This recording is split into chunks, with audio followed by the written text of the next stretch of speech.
Hey, everybody, Earthlings, wherever you are, it's Earth Day today. I'm in conversation today with Ingrid, one of my very favorite friends and colleagues. Hi, Ingrid. Hi, Monica. I love you. I love you.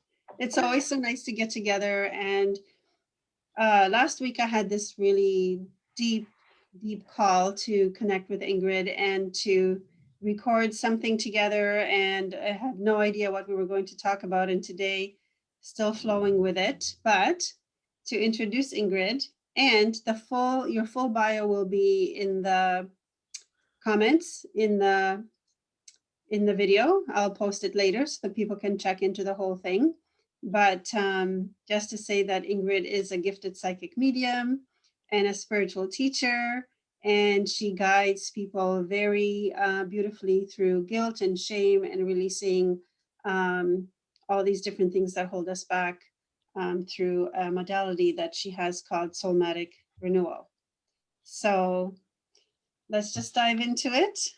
All right. Oh, thank you, Monica. I am always so thrilled to be able to connect with you and talk to you in just our private time together. And then doing something like this feels really, really good and yummy and all the right things. I always feel renewed. Yeah, me too. Me too. And Yeah. one of these days there's going to be an in-person connect, which is I just know, can feel is going to be fantastic. So We're going to do it. We're going to meet somewhere. we are.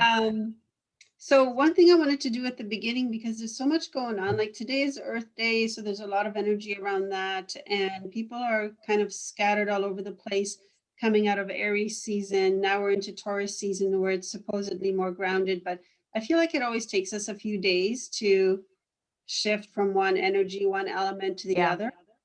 We're going from fire to earth. So one thing I like to do is to just connect with the heart. And this is like a little quick meditation that I try to do on a daily basis and anywhere, anytime. It doesn't have to be in the morning or whatever. Mm-hmm. I like to just close my eyes. So, okay, let's close our eyes. And I put my hand on my heart or over my heart chakra, wherever you feel that is for you. And then I just wait and I listen and I try to connect with my actual heartbeat. And sometimes you can feel your heartbeat beneath your hand, and sometimes you can imagine it, and sometimes you just actually feel it thumping around in your chest. And I like to just have a moment of gratitude for my heart, this incredible muscle that keeps everything going. And it's a little reminder for me that to live through the heart. The mind is so active every day and it just takes over everything. And so when I have my hand on my heart, I come back to my humanity. I come back to my source, come back to gratitude. And it's just like a simple way of saying thank you. I am here. Thanking my human for everything that it does for me every day, my body for keeping me walking this planet. And then I put my two hands together and I rub them together, create some fire. And then I put my hands out, facing out towards the world. And in this way, I share my heart. Mm. And then I just come back to where I am, where I'm sitting. Beautiful. I love that little exercise. I'm going to take that and put that in my arsenal. Yeah, I'd I've been love to talking. I'd love to teach Sorry. that to my Bava community if you're okay with that. I'll let Yeah, them I would know, love of that. course. Mad Yes. credit. It's like so important, I think, for us to share our modalities and to share the little things that we have or that we do to um, help us through the day because I agree. days are hard, you know? Days can be hard. Yeah, days can be hard. Yeah, I mean I mean, why reinvent the wheel? And also, like, what Spirit made so clear to me early on in my work is Spirit said to me, look, you're all sharing the same thing. You're all needed to share the same message, because some people are going to resonate with me and other people are not going to resonate with me. They're going to resonate with Mhm. Monica. They're going to resonate with somebody else. But we're bringing through the same message, all of us, but it's through our lens, through our filter, through our life experience, because Mhm. there's a certain vibrational match that we're going to be able to connect with out there. And then when it comes to, like, I've worked very hard to, and I continue to make this a practice, to let go of what I teach and what I share out into the world and recognize it's not mine. It's not mine. Whoever Mhm. wants to take it, share it, make it their own, share it in their own voice, be inspired by it. I think that's just fine. And so I'm Mhm. not one to get too radical about, like, ownership of my practices, my work, because I feel like it's really meant to be, it's meant to be shared. It's meant to be Mhm. passed along. That feels really important to me. Yeah. Thanks for that. I really believe that too. And I think that we get so constricted and our point of view becomes so very narrow when we're focused on ourselves all the Mm-hmm. time. And so it's really nice to kind of connect on our humanity together and say, there's so many amazing, beautiful teachers out there. And we're all, like you said, we're all saying the same thing, just with different words or with different modalities. And Yeah. through our lens, through our life experience, the message comes through in a different way from me than it might through Yeah. you. And Yes. thank goodness, because like everybody's not going to resonate with me. Everybody's not going to resonate with Mm-hmm. you. And Mm-hmm. just supporting each other as teachers and as women, especially because women are Yeah. so coming to the forefront right now as leaders, Yes. spiritual leaders, and um, just being able to share what we know through our own experience is Mm-hmm. super important so that we can Mm-hmm. be relatable. We're not going to be some kind of guru on a mountaintop. Yeah, Spirit also told me the age of the guru is over. It's Mhm. done. We are not doing the guru shtick anymore. It had its place, it had its purpose.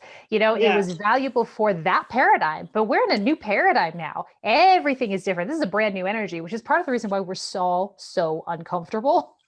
Yeah. Because we are living in an energy that we're totally unfamiliar with. It's an amazing time to be alive for us because we are the bridge between the old paradigm and the new paradigm. The Mhm. age of fear and scarcity and struggle to the age of love and community and unity. And that's the energy that we're living in. And so we're Mhm. bringing in a lot of these habits and stuck energy from that sort of old place and moving into fear and love. So we have a lot of work to do, but Yes. the most amazing thing we get to do is be that bridge. So the people born in this new era, we're the bridge for them. They're walking across our back into Mhm. this incredible new reality, which if you just push past the chaos a little bit, just push past that energy, you could absolutely feel it. It's right there. Mm. It's so tangible. But, and you and I were talking a little bit about this backstage too. It's like the fear that comes up and, like, Mm. the mind chatter, which you were talking about, connected to the heart. I've really been getting that message too, Monica, and I've been working in with my own little version of that. It's like, let's bring it to the heart. Let's just all go to the Mhm. heart. So important right now. And the other thing I want to say real quick is we're each bringing through the message from Spirit through our lens of perspective, but because we are by nature having this experience of separation, we're very sort of, humans are very Mhm. narrow and self-centered. When we Yeah. come together and open up to each other's experiences, we expand our own understanding of spirit. We understand an expanded version of that message, and that's why community is so important, to be able to come together Mhm. and become more whole than would be possible by ourselves, no matter how Yeah. connected we are. I'm really vibing on that whole community theme. Like I've always been a Yeah. fan of community. Um, I'm a fan. That's funny because I haven't. I'm yeah. one of those kind of, like, I don't want to join, I want to, like, but you're right. And this is the energy of the age that we're in. It is an age of community. And the word I get even more strongly is unity. And it's not Mm. about community to close ourselves off from others, but community to lift each other up, to find those Mhm. people, those souls that resonate so deeply that you want to lift each other up and see each other soar, as opposed to this sort of notion, which I've kind of had a little bit about community in my lifetime is to sort of like clamp you down, Yeah. hold on to you, create a container. Like that's not what we mean anymore when we use the word community. Certainly Hmm. not what I feel anymore. Yeah, it's an openness, like it's a sharing and an openness and an acknowledgement of each other, Hmm. and also holding space for each other. Because no matter, I mean, the other day I was thinking to myself, when I do a lot of thinking in the shower, and I That's was a thinking to great myself, place to think. as you know, like the rain, I was going to say the rain or the water falling on you is incredibly grounding, and I feel like my Yes. thoughts really become coalesced in the shower, like I really Hmm. can focus on something. And so I was thinking about how many teachers do we need? Like there's like if I go in my Instagram feed, there's like 100 different teachers that I follow that I find really inspirational. And I was Hmm. thinking, well, how many of us do we need? And I just heard Spirit say so clearly, as many as there are, because Oh, oh, and that just lit me up. Did you see that? Did you see my energy yeah. go, pow? Like, so, I mean, that is this is saying the same thing as none. It's the same thing as none. Mhm. As many as there are, and none at all. Yeah. That's what just kind of coalesced for me when you said that. Just go, oh. Yeah. And it really also made me think about how we're all just one being, like we're one heartbeat, Yeah. we're Yes. one soul, but we're reverberating in so many different places. And so it appears that there's like, how many billions of us are there on the planet? I don't know Oh anymore. my God. So many. 8? I think I think But eight and a half, maybe. There's a yeah, lot of so us. it feels like there's so many of us, but really really only one of us. Hmm. And so it was just like it was such a nice confirmation for me from Spirit that we need as many teachers as there are, Yeah. and we can learn from anything and anyone if we're Beautiful. open to that. Yes. So yeah. Yeah, so tell me about somatic renewal. Like every time I hear you talk about it, I'm more and more curious. I'm like, what is it What exactly? is Please it? Well, tell. it's juicy. I'm on fire for soulmatic renewal. Yeah. So, soulmatic renewal was something a practice. The healing portion was downloaded to me one day through it spontaneously happened. Okay, so I was meeting with a therapist, and it wasn't I didn't normally meet with this person. It was actually my partner at the time had a session booked and couldn't make it and asked me to go in his place, and I don't know Okay. why, but like that happened, and I just went, Yeah. okay, and he was really great. I mean, I really liked him, but it was good timing because I had some stuff coming up. I remember, I think at the time I had this, like, I was watching myself close off to my students and become afraid of showing myself because I didn't feel like Mm, being not just vulnerable, but like honest with them. I was realizing that was having this experience of feeling like I needed to present myself a certain way and be perfect. And because otherwise, like if they saw my humanity, then mm, so I was having that story running and I was like watching myself close off, and I was like, oh, that I don't think, uh-oh, but I felt powerless to do anything about it. yeah. So I'm sitting there with this person and he just said, how you doing, whatever it is. I don't remember how it started, but then he's just sitting there watching me, and spirit took me through this incredible experience in my body. Mm, And I went through like all the way down my body through my chakras, and just like I was feeling these emotions come up like layer after layer that seemed to have nothing to do with anything. I was just feeling them, and really, I could tell him in my own world. This guy's just kind of watching me.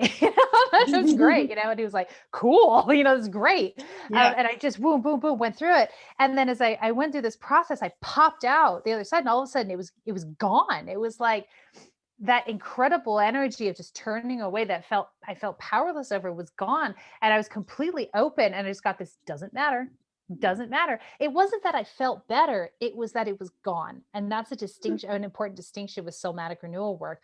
A lot of times we'll do this kind of somatic healing body work until we feel better. Oh, I feel relieved. Oh, I feel happy now.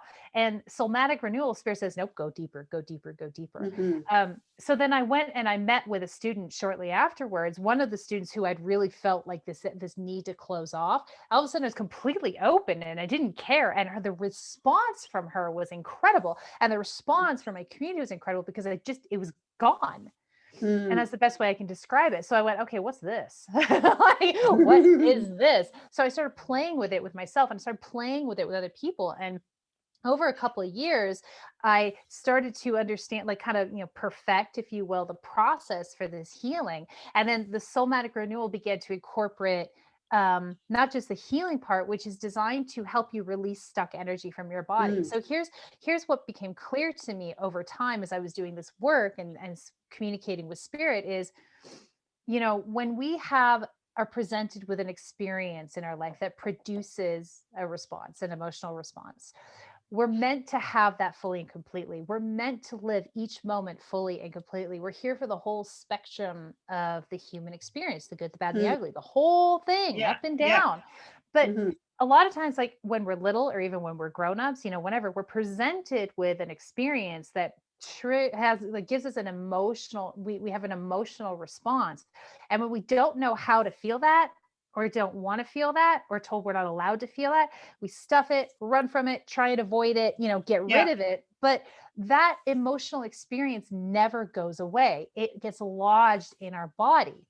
And what Mm. happens is we attract patterns. We attract people who trigger us. So these triggers, which I define a trigger as an over the top emotional response. Like if you're Yeah. triggered, your emotional response now is over the top and blown out of proportion. Yeah. Yeah. That's a trigger. But that trigger is trying to serve us by getting us back into that emotional experience so that Mm. we can let ourselves feel it. And feeling it dislodges it from the body. And then we don't have that trigger anymore. And as you Mm-hmm. work with those triggers, pretty soon patterns start to disappear from your life. Like, oh, I always attract that kind of man, or I always end up in this situation, whatever it is. Mm-hmm. These things start to dissolve because you're getting rid of the stuck energy that's in the body.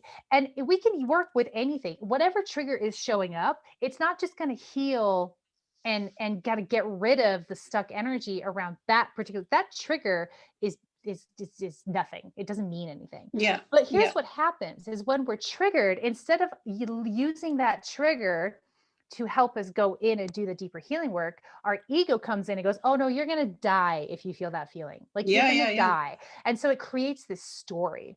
And the story might be like, it's your fault, or, I'm offended, or you were mean to me, or, my parents mistreated me, or my boyfriend was horrible, or whatever it Mm-hmm. is. And here's the thing about a story, whether the story is true or not is irrelevant.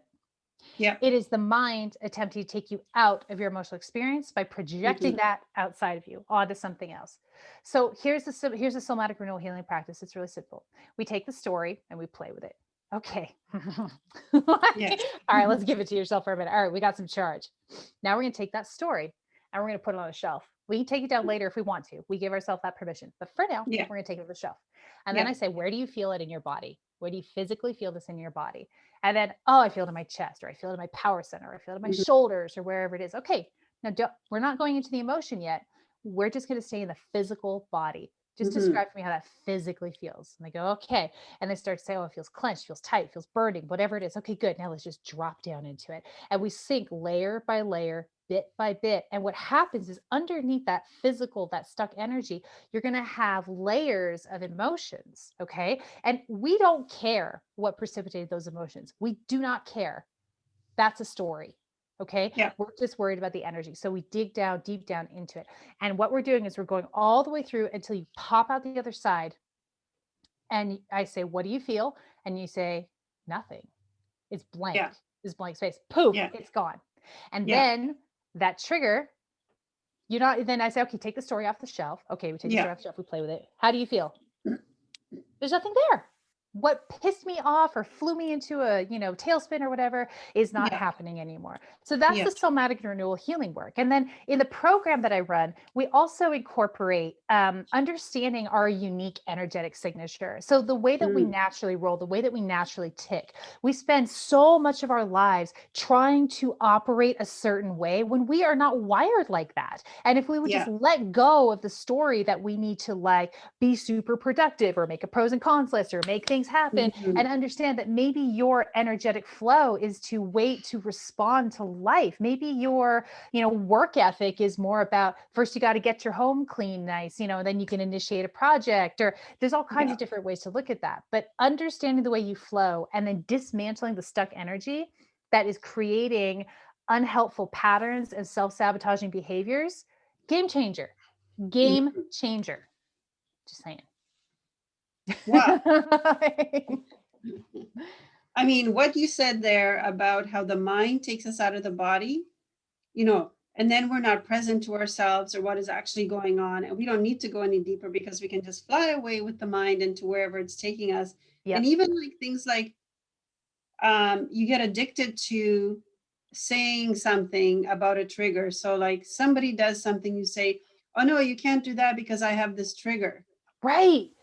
And it's You're like, telling me you're not going to take responsibility for your trigger? You're going to say other people have to change their behavior because you're triggered? exactly. So No, no, no. now, yeah, so now you've placed the responsibility on somebody else not to trigger you instead of just working on your stuff and saying, I have Yeah. this trigger. Actually, I don't even need to call it a trigger. Like people get really obsessed with the whole Trigger and trauma. this is who Yeah. I am. Like this is who Yeah. I am. This is my picture of me and this is the story of me. And I know Yeah. that people do that because I do that. Like there Yeah. have been a lot of triggers that I've had to work through that I found myself in a habit where I would say, I'm not going to watch that thing on TV because that's one of my triggers and I'm just going to avoid it. And I was like, Right. why don't I watch that thing and Let it it's heal you. let it rise up, and I'm going to look into where it's still stuck inside me, and I'm going to take responsibility for this thing. And I'm Yeah. not going to make it the responsibility of some filmmaker to not trigger me with whatever like thing that he was trying to, Right. to do. Right. You know Right. what I Right. mean? Right. Yeah.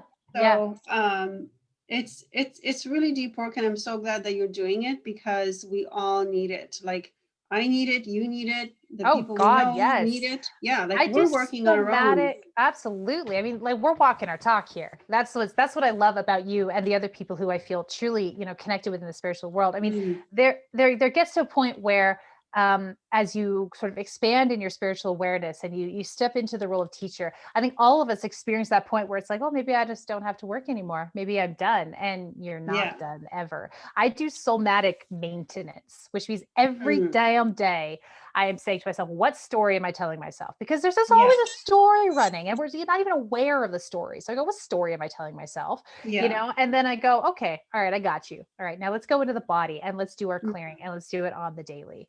And, yeah. this somatic work, and this is true of, this is not the only way to do this deeper work to move this energy through your body. Yeah. I am wild about somatic renewal because I have seen it change lives. I have seen it just radically expand people in a very short period of time because it's not hard.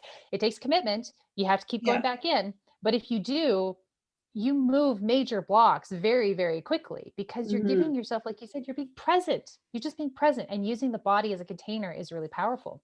It's like, Yeah. in my mind, the best way to get present with that trigger is through the body. Um, but there was something I was going to say and I've lost my train of thought. So perhaps it wasn't all that important. Well, I was going to say that it's not necessary for us to suffer, for millennia with the same thing. Correct. Or even like Absolutely. like lifetime after lifetime, because I know that we tend to carry the same sort of things along from lifetime to lifetime, but it's really not necessary. When we find the pathway to clearing something, it becomes our prerogative and our responsibility to take that pathway. I mean, of Yeah, course we can reject it as well, but sure. we'd be better off like, Because free will, baby. yeah, recently I've really been suffering with this one thought, and I'm complete awareness that I am perpetuating my own suffering. But I've been hanging on to it. Like I was like, no, I really want to feel this pain. I'm gonna just I'm bash just gonna sit myself with over the this. head. Yeah. I was like, oh, And you know what? I will say it's like no judgment there. Is sometimes yeah, we need to spin in the story for a while. And yeah, truly, what I always say is like once you have awareness of it, game over. yeah. Just game over because it may hang out for a while, but with that awareness, pretty soon you become more and more the observer of your own behavior, your own story. And then there's Mhm. going to get to a point where you're like, oh, yeah, nope, done with that. And so the hardest part of the work that we do is that commitment, making a Yeah. commitment to this path, to stepping into our next highest expression over and over and over again. Expansion never ends. Never Mm. ends. You never stop growing. You never stop expanding. When you get to like your threshold, yes, I have reached the pinnacle. Woo, the walls go out. You're like, oh, okay, here we go Yeah. again. We're starting again. But the people who feel committed to this life, I mean, there's a reason that we feel the people out there who feel so committed, who make that commitment to a self expansion, to showing up and doing their work and helping others do their work. I mean, those are the people I believe that I feel, you know, they're the bridge. Mm, Yeah, like you're the mhm. bridge. And it's so the most important thing you can do is commit to yourself and your healing. And also, I watched myself do something extremely codependent a while ago, and it was just so funny. I just watched myself do it, and I went, "Well, I've reached my threshold. I do not know how to like not do that. Nope, I do Yeah. not have the courage to say no to that. So that's just what we're gonna Mhm. do." And I did it, and I watched myself do it, and I went, "Well, I'm just Mhm. going to love myself through it." And that's what we do is we love ourselves through it until we're ready to not do it. And then we know how to go in and do the healing work. Mhm. And just even giving ourselves permission to love ourselves enough to do the work. Because when you don't love yourself that much, like it's really difficult to make that Yeah, decision to right. say, I'm going to do this work. So sometimes you're in this kind of quagmire where you're like, I just don't love myself and I'm not going to make this commitment or this decision to do the work. I've done this myself many, many a time in my life where I Yeah. was like, I want to suffer. I just make myself suffer. I just want to suffer. And that's a valid choice. And I think we all make that choice for a time. But Mhm. if you have the commitment, then you will make your way through it. You will make your way into the healing work. And I consider soulmatic renewal a great practice of self-love when you can Mm. just feel your feelings and love yourself through it. And it starts out as like, let me love you unconditionally for this moment, for Mhm. this hour, for this time that we're together. I love you no matter what. You will not feel a speck of judgment from me because I'm out of the way and I'm letting spirit through to hold that space. And through that Mhm. experience, the people who work with me, or anybody who holds that space, who's a healer, who just gets the hell out of the way and says, okay, I am loving the hell out of you for this moment. That's how they Mhm. how they realize, I find, what happens is they naturally feel more able to love themselves. Like self-love Mhm. becomes easier and easier and easier the more time they spend in that space. And then space holders get to step back and be like, Mhm. okay, you got this. You got the container. Yeah. And like even just and also giving yourself permission to go to somebody else to help you, no matter what I know or how I help my clients or whatever. There's lots of things that I don't know and lots of things Oh that I yeah. can't see about myself when I'm in it. And Yeah. so then I need to go to somebody else, which I usually call you, and I have to ask Mhm. questions. I have to see myself from a more distant eye than the eye, the lens that I'm focusing Yeah. on So with like humans are like myself. this. We're like Yeah, this. We got a mirror in front of our nose. All we can yeah, see yeah, is like our blurry face. And so we just yeah. we don't have perspective. And that's okay. The one of the ways Mhm, that you love yourself through it is you go to like Monica, I need some real loving perspective. Now, what I never want and what I never give is tough love, is mhm, harsh perspective. Because that's ego, in my opinion. I feel like mhm, that's just coming from an ego space. Who are you to tell me that I need criticism or I need tough love? Who am I to tell you you need criticism or you need tough love? Whatever mhm, decision you're making is right for you in this moment. My job is to love you through it so that you can love yourself into a better decision if that's right for you. mm. That's such a really amazing point. I'm going to ruminate on that for a minute. Okay, ruminate.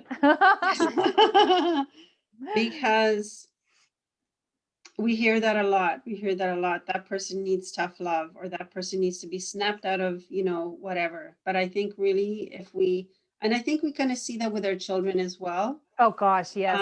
It really Yeah. works when we just embrace them and we love them through whatever they're going through and allow them to have their own process as well, Yeah. as opposed to, yeah.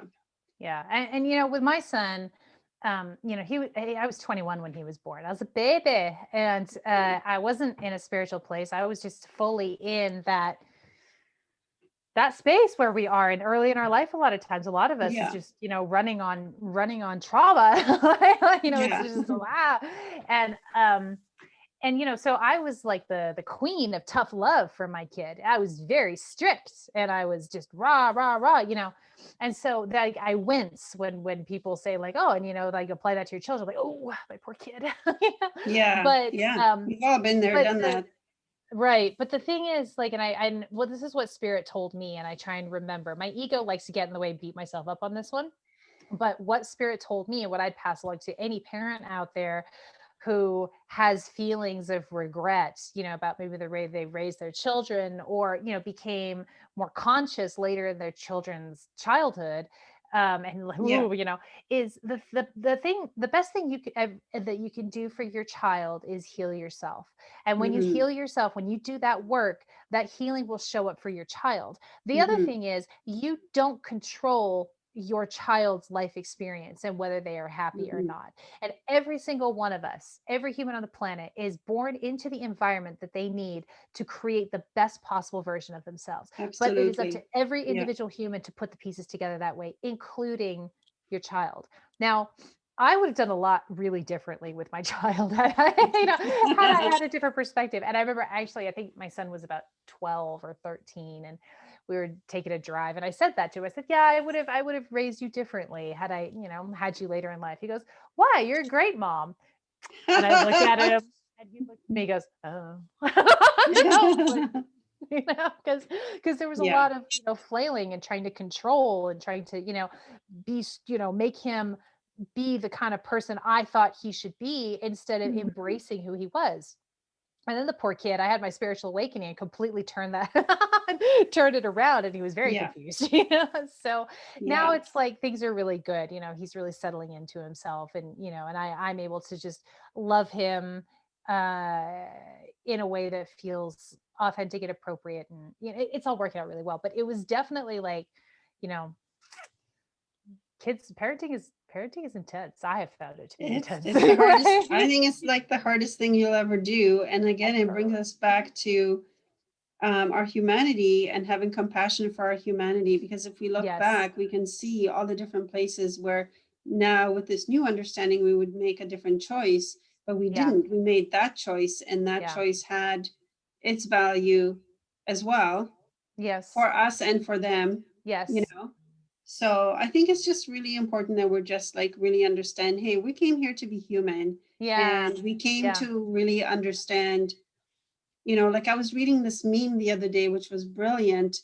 And it was said, you didn't come here to experience unconditional love. You already know that because that's who you are. But you came here as a human to experience, fractured things and, Mhm. all these other things. And so that really gave me a new perspective on not expecting myself to know everything, do everything correctly. I came here to be human, and I have to honor Yeah. that and always come back to that. Yeah. Spirit gave me this visual one time with these words. Spirit said, "You're here to experience the billions of hues of love." And I just saw Mm, this, like, I don't even know how to describe it, but it was like hues, not mm, microscopic, but like just boom, boom, boom, boom, boom, boom, boom, boom. And that is like the whole spectrum of love. So we are here for that conditional experience. We are here to have the experience of separation. It is an illusion. We are separate from nothing, and everything is love, but we're here to experience the mm, idea of not love, because we are God created, we are God beings, and we are God mhm, experiencing what we cannot when we are merged with divine grace and experiencing the mhm, wholeness of unconditional love. So we're all sort of these pinpoints in creation, mhm, experiencing the whole spectrum. mm. Another thing to ponder. It's all ponderable. Well, I know you're traveling right now, and I really admire you for the way that you can step out of your comfort zone. And I know you love traveling, but at the same time, there's still challenges that come with traveling and doing your work, on the road and staying connected Yeah. um, in a way that might be easier when we're at home because, like, our office is there and, like it's our place, Yeah. right? but I Yeah, really yeah. admire the way you take on new challenges and are always willing to learn something new to, for yourself, because then you come back with this stuff to your community, Mm, that thank is, you. that is nourishing. And we really need that. Like, we really need people and women, especially right now, to be able to step into their sovereignty, into their independence, and into their wisdom, so that we can, hold each other up. Because it's hard to hold yourself up. Like, there are days when it feels easy and we're flying along, but Yeah, there's lots of other days when it's hard to hold ourselves up. And I feel like, yeah. I really appreciate the fact that, the way you hold your community together and the little gifts that you offer every single day. Oh, Oh, thank you. and the thing you wrote, today that we shared, Oh, that I yeah. shared. Yeah. Oh my goodness. I was like, what? What is this?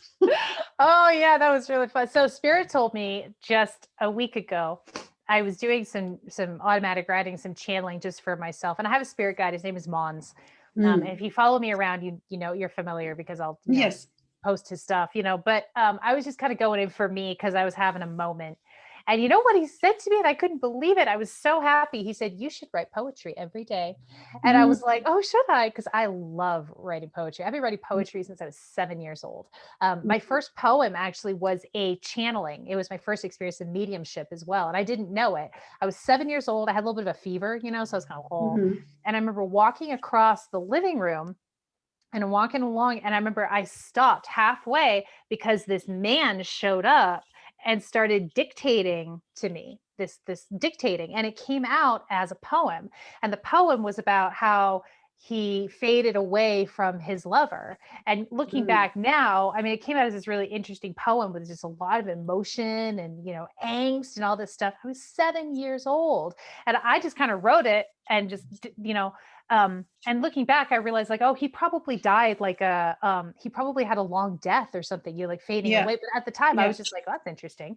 And I remember going into the pantry where my parents were trying to organize something in the kitchen. I'm like, Mom, Dad, I wrote a poem. They're like, get out of here, kid. We're busy. I'm like, Yeah. okay. So like tossed it on the table. And the next day, my dad, who was this incredibly austere, Mm. rigid disciplinarian Vietnam veteran, so like traumatized and militant, it's like the little Yeah. Yeah. scary. He sat there and he looked at me, and goes, "That was a really good poem, Ingrid." And I was like, "What? But from my father?" And then he said like 2 or 3 times that day, he kept going, "That was a really good poem. Where did you get the idea to write from the perspective of a grown man?" And I'm 7 years. Yeah. I'm like, I don't know. Yeah. I had Yeah. no way of describing, like I couldn't describe what I did. So I've loved poetry, and I've understood that poetry is a channeling experience for me. And it's one of those things that I love it so much, I put it on the back burner because I have more important things to do. Yeah. Yeah. So Claire said, you should write poetry every day. So last night at around like midnight, I was just writing in my notebook going, okay, I'm going to write a poem. And that, what I wrote just flowed. And it's not really me. It's not even really how I feel a lot of the time, but it is Yeah. 100% like that collective feminine, whoa, coming through me. And I really felt it. And I was like, this is amazing. So it was another one of those kind of channeling experiences. So thank you for bringing that up. Yeah. Yeah. I feel Because, like you really addressed that archetype so powerfully, and I could tell that you had allowed something through, right. something that needed to be spoken. You know how there's things floating around in Yes. spirit world, in the universe, and then one of us will be the conduit for that. One of us will be the channel for that. And if we're Or not several of present, us.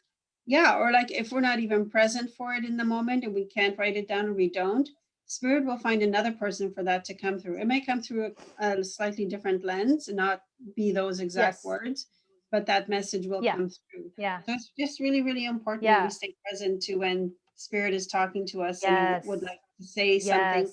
And I feel like most people are like, oh, I'm not that person. I'm not a spiritual teacher. I'm not, um, you know, I'm just not that person, but everybody is a conduit of spirit. And Everybody's I open to just want to spirit. encourage Everybody. everybody to see. I'm getting all excited. I just want, I just want to Yeah. encourage everybody to allow themselves to know that we're all conduit of spirit. We're all Hmm. teachers and we're all students, and we all have something of value to share with each other. Yeah. And it really doesn't belong to us. It's just like, Yes, it just is meant to go through us. Like for me, as a conduit to spirit, when I bring something through, whether it's a little tidbit or something I want to make a video out of or a bigger, longer piece, if I hold it in my body, I get very uncomfortable. It mm-hmm, has to move through. It's like a compulsion for me. It has to mm-hmm, happen. So when you yeah, see things on my Facebook that I'm writing, that is in the moment. mm-hmm, It's coming through in the moment because it has to, because it's so uncomfortable and makes me feel so agitated if I hold yeah, it in. yeah, So that's how I know it's spirit. It's like, oh, this is gonna yeah, go all the way out. And also, I mean, for me, and I know you feel the same way too, is I do not discriminate channels. Whoever, mm-hmm, I know you always know when you're hearing spirit because you can mm-hmm, feel it in your body. You can mm-hmm, feel your energy light up. Sometimes you can cry, you can laugh. Spirit's going to produce some kind of visceral response, the energy mm-hmm, of spirit. And so don't discount that coming from any old weird place. Any old weird mm-hmm, place. Whoever is open is going to shoot it through and it's going to shoot it through to you at the time that you need it. So mm-hmm. don't judge. That can come from anywhere. Yeah, Anyone. come through anyone. Well, And I the other thing so that I'll yeah. say is, sorry, you're, No, you're that's trying to okay. wrap Go up ahead. and I'm blah, blah, blah, blah. The other thing I want to say is like, don't pedestal your channels either. Mm-hmm, It's really tempting mm-hmm, to assign the energy of spirit to the channel, and the mm-hmm, channel is human. And the channel who does her work, who is committed, is going to bring through those messages more often, is going to, feel more mm-hmm, expanded and be showing up in more love more consistently. But he or she is still a human. And we do a mm-hmm, disservice to our channels and our spiritual teachers when we put them on a pedestal because they have to mm-hmm. work extra hard to like Yeah, bring themselves down. So yeah. let's remember that everybody's human, to honor the teacher, honor the channel, honor the Mm, mystic, but also, like you said, Monica, so clearly, so eloquently, it's like we are here for the fractured experience. We're here for the human mhm, experience, the experience of separation, first and foremost. The divine mhm, experience is really secondary. mhm. Yeah, Okay, spiel over. I love that. I've loved everything you've said today. Thank you. I love you. I love everything that you say. This has just been really, really fun. I'm so appreciative of you. Thanks, Ingrid. I so appreciate you and your wisdom and your willingness to take time today. And I hope that your travels continue to bring you great inspiration, and which means it'll bring us great inspiration. Awesome. So thank you so much for this conversation Thank today. you. And I will share it up and put your info in the comments so that people can connect with you if they would like to, Awesome. Thank you. and your Soulmatic community. And we will talk again. We'll talk again. I love you. Love you. Thanks so much, Ingrid. Bye. Bye, everybody.